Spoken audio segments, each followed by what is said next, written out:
Di tahun 2025 ada lebih dari 60 juta UMKM di Indonesia, tapi cuma 10% doang yang survive di tahun pertama. Bukan karena kurang kerja keras dan berusaha, tapi karena mereka tuh masih pakai cara yang lama. Makanya kali ini aku decide untuk buat video ini bukan untuk memotivasi kalian juga, tapi benar-benar kasih solusi yang practicable untuk bisnis bisa kalian jalanin. Supaya nggak cuma mulai bisnis aja, tapi juga bisa mengelola bisnis kamu dengan baik. Karena di zaman sekarang, jujur banget, business owner tuh menurut aku rugi kalau nggak leverage yang namanya AI tools. Tapi tenang aja, di sini aku nggak cuma ngasih tahu tools apa yang harus kamu pakai, melainkan aku akan ngajarin juga gimana caranya untuk bangun sistem bisnis yang dibantu oleh AI. Dan yang bikin menariknya lagi, ini semuanya bisa dimulai dari modal minim.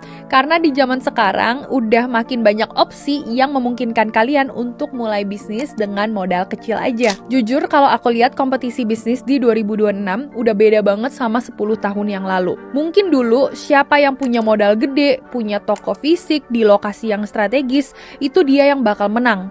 Kalau sekarang kamu pun bisa jualan dari kamar kos, cuman modal laptop aja atau HP dan koneksi internet, dan tetap bisa ngalahin brand-brand yang mungkin modalnya itu lebih besar. The times have changed. Tapi dilemanya adalah karena semakin mudah untuk membuka usaha zaman sekarang, makin kompleks juga problemnya dan makin banyak juga kompetitornya. Ya karena semua orang tuh bisa mulai bisnis, persaingannya jadi jauh lebih ketat dan customer jauh lebih demanding, pengen segala sesuatu yang serba instan juga. Nah ini yang paling sering founder sekarang itu salah diagnosa. Kebanyakan business owner itu langsung lesu kalau ditanya, harga barang gue kemahalan kali ya? Atau produk gue kurang bagus dibandingin kompetitor? Padahal data itu sudah menunjukkan hal yang berbeda. Studi dari Salesforce menunjukkan bahwa 84% konsumen rela ninggalin brand bukan karena produknya jelek, tapi karena customer experience-nya itu kurang bagus. Misalkan, balesnya lama, gak ada follow up, ngejawab tapi setengah-setengah.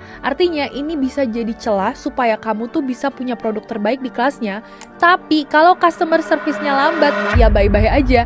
Karena mereka itu bakal pindah ke kompetitor kamu yang jauh lebih servicing dari segi customer service. Dan yang bikin lebih mind-blowing lagi, research dari HubSpot menunjukkan bahwa 90% konsumen nganggep respons yang cepat itu artinya di bawah 10 menit, bukan 1 jam. Tapi di Indonesia sendiri, dengan penetrasi WhatsApp yang sudah menyentuh 90% lebih dari populasi pengguna internet, ekspektasi customer kita bahkan lebih tinggi lagi karena chat udah jadi media primer komunikasi. Bayangin aja kalau ada satu customer yang dia ngechat jam 7 malam nanyain stok barang, kalau misalnya kamu itu balesnya jam 10 malam, udah pasti mereka bakal pindah dan order di tempat lain. Sekompetitif itu sekarang. Dan yang paling miris adalah customer itu nggak bakal ngasih tahu kenapa mereka itu pilih store lain. Tapi kalian tenang aja, karena masalahnya itu bukan dari kamu atau tim kamu yang kurang usaha, tapi masalahnya ada di sistem bisnis kamu yang belum dibangun dengan benar. Banyak bisnis yang masih jalanin manual 100%, seperti balas chat, catat order manual, follow up customer manual, bikin laporan manual, dan kalau omset masih kecil, mungkin masih kekejar semua hal-hal ini. Tapi begitu bisnis kamu mulai scale up, kamu tuh bakal kewalahan banget tanpa sistem yang benar. Kelihatannya sih rame di luar, tapi bayangin aja kalau bisnis kamu sampai kacau di dalam. Yang dibutuhin itu bukan lebih banyak orang atau lebih banyak admin, tapi sistem yang lebih cerdas. Nah, sebelum ngomongin solusi, kamu itu harus ngerti banget soal customer kamu, kalau mereka itu gimana sih behavior belanjanya. Karena data dari Ekonomisi 2024 dari Google, Temasek, dan Bain nunjukin bahwa 65% konsumen di Asia Tenggara udah masuk kategori digitally fluent. Mereka tuh pasti bakal riset produk dulu, nanya-nanya, sampai bayar udah serba digital semuanya dalam satu journey yang mulus. Di Indonesia, customer kamu itu udah terbiasa loncat antara IG, TikTok, WhatsApp, dan Marketplace dalam satu sesi belanja yang sama.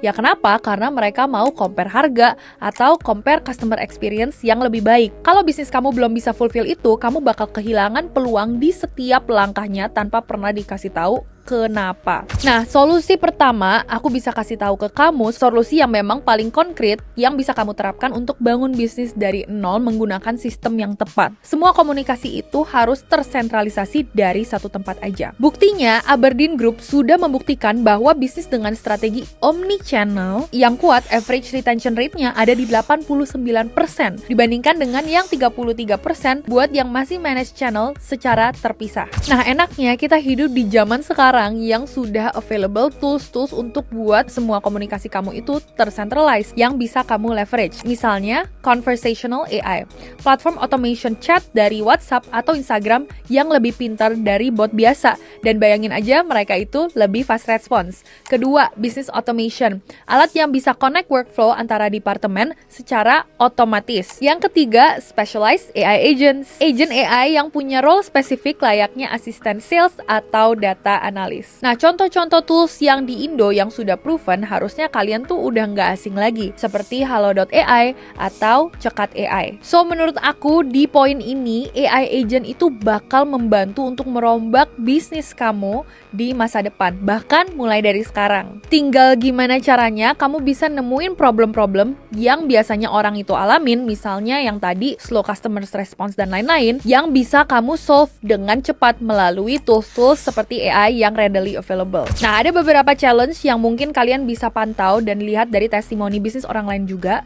Biasanya, challenge-nya adalah punya banyak admin, punya banyak cabang, perlu aktif online 24/7 di luar marketplace, dan butuh insight customer secara mendalam. Jadi, untuk business owner pemula atau bahkan business owner yang mau scale up karena sudah kewalahan dengan banyaknya demand dari customer, kalian itu bisa menemukan all-in-one solution melalui SlickFlow. SlickFlow adalah platform AI workforce yang end-to-end. Dia bisa bantu apa aja. Pertama, dia bisa bantu untuk inbound, outbound, dan juga analytics. Nah, yang aku suka, tutorial dan cara prakteknya juga sudah disediakan oleh mereka. Mereka bahkan ada tutorial secara mendetail gimana caranya kita bisa set up AI agent sendiri untuk kebutuhan bisnis kita. Nah, caranya gimana nggak bakal aku bahas di video ini, tapi kalian bisa cek di link di description box di bawah. Selain itu, mereka juga punya AI khusus untuk customer experience. Mereka sebut fitur ini CX Intelligence atau Customer Experience Intelligence, yang bakal aku cantumin juga tutorialnya di link di description box. Nah, kalau kamu business owner yang nggak mau ketinggalan sama tools-tools AI yang bisa bantu kamu mulai dari awal, especially kalau misalnya kalian bisa setup AI agent sendiri untuk membantu bisnis kamu, langsung ikutan aja experience untuk nge-setup AI agent dengan SlickFlow yang kamu bisa scan di sini AI agent SlickFlow-nya atau klik di link di bawah juga.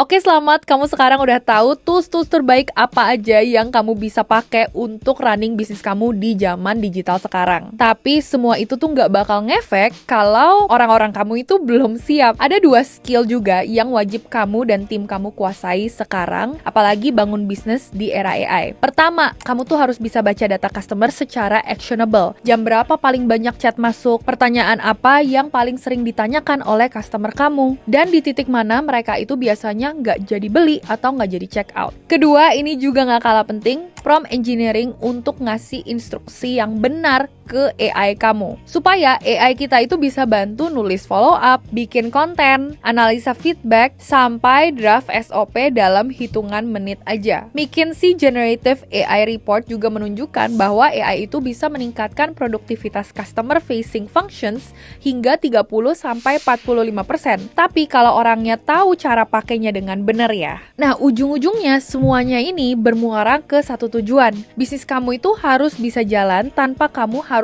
ada di sana setiap saat. Caranya gimana? Dokumentasiin semua proses dalam SOP yang jelas dan cari cara balas komplain, cari proses retur itu seperti apa, sampai onboarding karyawan baru supaya siapapun di tim kamu tahu persis apa yang harus dilakukan di situasi setiap hari. Ini yang bikin kamu itu bisa delegasi dengan tenang dan bisnis kamu itu bisa scale tanpa chaos. Ada satu data lagi dari Economy C 2021 2024 yang menunjukkan bahwa early adopter di Asia Tenggara udah ngerasain ROI dalam 12 bulan pertama implementasi, dan keunggulan ini terus membesar karena kompetitor kamu itu masih stuck di cara lama tanpa menggunakan AI atau business tools yang zaman sekarang. Intinya, kamu yang duluan bangun sistemnya, kamu juga yang duluan bakal scale up dan bakal sukses untuk bangun bisnis kamu dari nol. Jadi, step pertama yang bisa kamu mulai hari ini adalah: pertama, audit dulu rata-rata balasan yang kamu balas ke customer kamu di marketplace itu berapa lama. Kalau lebih dari 10 menit, itu bisa jadi udah problem yang harus diselesaikan. Atau kalau misalnya kamu belum punya bisnis tapi mau mulai, kamu harus bisa bangun reputasi yang bagus seperti balas chat yang lebih cepat, yang pasti harus terstruktur dan juga fast response. Kedua, coba explore tools yang bisa otomatisasi, salah satunya Slickflow